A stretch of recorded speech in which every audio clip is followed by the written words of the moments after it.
Hai, nama saya Sonang Hasibuan dan saat ini tengah berada di KL, Malaysia untuk bekerja sebagai Customer Service Agent untuk pasar atau customer Indonesia.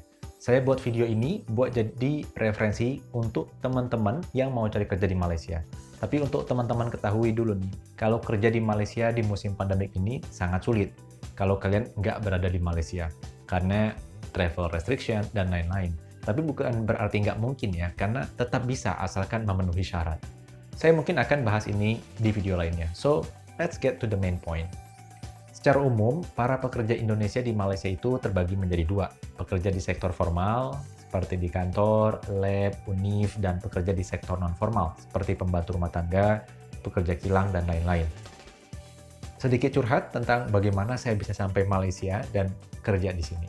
Sebenarnya, saya tidak pernah bercita-cita untuk kerja di luar negeri, terutama di KL. Cita-cita terbesar saya itu dapat melanjutkan studi master atau S2 di luar negeri dengan skema beasiswa. Tapi apa daya, itu belum menjadi rezeki saya dan karenanya udah lebih dari 20 aplikasi beasiswa kesebar, nggak ada satupun yang lolos. Back to the story, setelah lulus S1 Desember 2015, saya sempat bergabung dengan PT Angkasa Pura II sebagai tenaga customer service. Merupakan kebanggaan lah bisa kerja di sana, karena AP2 kan salah satu BUMN terbesar di Indonesia ya, yang bergerak dalam bidang kebandara udaraan. Lalu setelah 2 tahun kerja di sana, saya memutuskan untuk resign karena saya udah 4 kali gagal administrasi untuk menjadi karyawan tetapnya. Disebabkan mereka nggak membutuhkan lulusan pendidikan bahasa Inggris untuk customer service posisi permanen. Akhirnya, 1 tahun sebelum resign, saya banyak sekali melamar ke beberapa perusahaan besar lainnya untuk menjadi karyawan tetap, seperti Telkom, PLN, BPJS, dan lain-lain. Namun, tetap juga belum berhasil. Sering sekali, baru di tahap admin aja udah gagal, terutama karena kebanyakan dari mereka tidak membutuhkan lulusan pendidikan bahasa Inggris, jurusan saya. Hingga akhirnya saya frustasi dan nekat untuk mencari pekerjaan di luar negeri. Saya menggunakan website Jobstreet dengan kata kunci Indonesian dan menemukan beberapa lowongan yang membutuhkan tenaga pekerja bilingualis Indonesia-Inggris di Malaysia, Thailand, Singapura, dan lain-lain. Hingga singkatnya, di Oktober 2017 saya apply di sebuah perusahaan online travel agent di KL, namun saya gagal tes online-nya, matematika, bahasa Inggris, dan lain-lain. Tapi kemudian di Februari 2018 saya apply lagi di perusahaan yang sama dan alhamdulillah lolos ujiannya dan diterima. Inilah yang menjadi perusahaan tempat saya bekerja sekarang. I feel like it's true that if someone has married, their earnings or blessing will be granted more.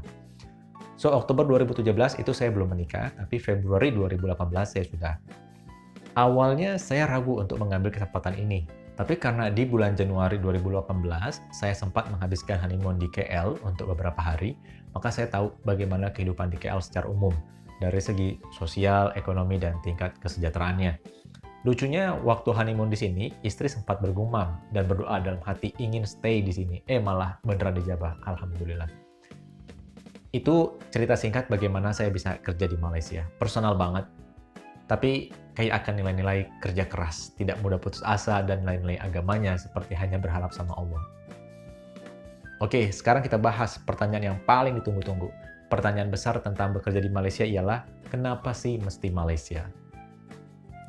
Secara umum, sebenarnya nggak harus kalian cari kerja di Malaysia. Kalian silahkan aja kerja di dalam negeri ataupun di luar negeri yang nggak harus Malaysia. Kayak Singapura atau Australia yang secara profit lebih menguntungkan. Tapi karena saat ini posisi saya ada di Malaysia dan saya menyaksikan langsung bagaimana kehidupan di sini, saya akan berusaha betul-betul fair dalam memberikan informasi ini. Oke, kenapa kerja di Malaysia lebih baik dari negara lain termasuk Indonesia? Menurut opini saya ya. Yang pertama, tentu dari segi gaji ya, udah pasti lebih besar. Untuk entry level, pekerja yang berada di sektor formal itu sekitar 3.000 sampai 6.000 ringgit. Kalau dirupiahkan itu sekitar 10,5 juta sampai dengan 21 juta rupiah. Meskipun ada yang di bawah 3.000 ringgit, tapi itu jarang banget. Kalaupun ada yang di bawah 3.000 ringgit, mungkin mereka itu intern. Ada juga yang menawarkan di atas 6.000 ringgit, tapi juga sedikit.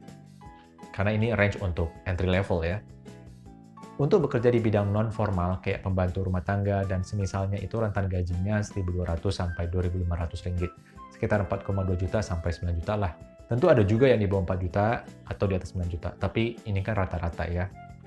Dan ini hanya dari segi gaji bersih, belum dihitung overtime atau bonus tahunan seperti gaji ke-13 PNS, double pay kalau kerja di public holiday, dan Malaysia itu salah satu negara dengan public holiday paling banyak di dunia loh.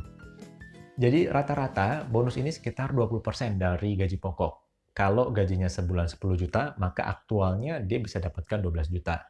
Ini kalian bisa sadari saat pengisian SPT tahunan. Kan ketahuan tuh ya, total gaji bersih yang diterima. Tinggal dibagi 12 bulan aja. Yang kedua, work-life balance. Ya, jadi kehidupan profesional para pekerja di sini dengan kehidupan di luar pekerjaan dia sehari-hari itu seimbang. Faktor utamanya karena dari segi traffic atau kemacetan. Di sini, terutama di Kuala Lumpur, macet itu jauh lebih baik daripada di Jakarta. Alasannya karena di sini ada banyak berbagai macam moda transportasi, MRT, LRT, KTM. Ketiga ini kereta listrik. Juga enggak seluas dan enggak sepadat di Jakarta. Jadi karena kita meluangkan waktu sedikit di jalan menuju kantor, maka kita punya waktu yang lebih di rumah. Bagus ini untuk yang udah punya family. Dan karena sedikit waktu yang dikeluarkan di jalan, sedikit juga lah tenaga yang dikeluarkan. Jadi di kantor lebih produktif. Pas pulang masih punya waktu buat ngerjain yang lain. Banyaknya antar moda di sini diimbangi juga dengan banyaknya peminat pengguna jasa antar moda ini. Alasan utamanya karena memang sangat convenient, dan kalau mereka tetap nekat bawa mobil gitu ya, parkiran di Malaysia itu mahal. Contohnya aja, parkir 9-10 jam di gedung kantor saya itu sekitar Rp30. Kalau dirupiahkan itu rata-rata Rp120 lah, jadi mahal. Meskipun ada juga alternatif parkiran yang lebih murah, kayak parkir di lahan kosong, itu ada juga di sini. Masih soal tentang kemacetan. Kalaupun macet, itu macet hanya di jam-jam sibuk aja, di jam-jam tertentu, kayak di jam 7 sampai jam 10 pagi. Lalu dari jam 5 sampai jam 8 malam itu macet. Di luar dari itu, dia akan kosong lowong. Kalaupun ada macet-macet, ya nggak ada apa-apanya lah. Yang ketiga, di sini negara Muslim. Ya udah jelas lah ya, sekitar 60% penduduk Malaysia itu beragama Islam. Jadi kalau kalian mau sholat Jumat atau mau sholat di kantor, itu gampang banget. Pasti dikasih waktu dan ada tempatnya musola atau surau di sini. Bahkan saya udah 3 kali pindah apartemen yang berbeda, saya selalu dengar azan subuh, maghrib, dan isya. Jadi nggak usah takut lah ya, nggak bisa sholat. Nggak mungkin, karena di sini kayak di Indonesia. Fun fact, orang Melayu di sini udah pasti Muslim. Yang keempat, mengasah kemampuan bahasa Inggris sama bahasa Melayu. Di Malaysia itu bahasa Inggris dipertimbangkan sebagai second language. Jadi banyak banget orang-orang yang menggunakan bahasa Inggris, terutama di kalangan perkantoran. Kalau di warung-warung, bahasa Melayunya kedai-kedai, mereka menggunakan bahasa Melayu. Tapi kalian juga perlu tahu nih, kalau bahasa Melayu itu meskipun identikal dengan bahasa Indonesia, sebenarnya banyak banget bedanya. Apalagi kalau kalian pertama kali ke sini dengan aksen orang Melayu lokal, most likely kalian nggak akan ngerti, pasti kesulitan buat memahami. Itu yang saya dan teman-teman alami di lapangan. Bahasa Melayu di film Upin Ipin sama aktual di lapangan itu banyak banget bedanya. Di film itu kan formal ya, dan memang kalau bahasa formal Malaysia itu jauh lebih mirip ke bahasa Indonesia daripada bahasa non-formalnya. Jadi, dengan berada di sini, kemampuan bahasa Inggris dan Melayu kita bisa terdevelop. Yang kelima, Malaysia itu dekat dengan Indonesia. Jadi kalau rindu kampung halaman, kita bisa pulang dengan mudah tanpa harus mengeluarkan budget tiket pesawat yang mahal. Banyak kan tiket PP murah dari pesawat budgeting kayak Lion Air, AirAsia, dan lain-lain. Rata-rata sekitar 800 sampai 1 juta lah untuk tiket pesawat pulang pergi ya. So, itu 5 alasan kenapa bekerja di Malaysia lebih membahagiakan ketimbang bekerja di negara-negara lain. Sedikit nasihat untuk teman-teman, jangan ada perasaan iri dengan profesi orang lain ya. Kita nggak tahu kan, apakah mereka atau saya betul-betul bahagia dan tenang dengan profesi kita masing-masing. FYI aja, saya pernah juga kerja di McD Bekasi selama 2 tahun dari 2012 sampai 2014. Awal-awal kerja di McD itu saya diupah sekitar 60.000 untuk 8 jam kerja atau sekitar 7.500 per jam. Yang terakhir, dimanapun kita bekerja, yang paling terpenting ialah kita tahu bahwa apa yang kita kerjakan itu membawa kebaikan-kebaikan untuk orang lain dan kita mendapatkan keberkahan dan kepuasan hati.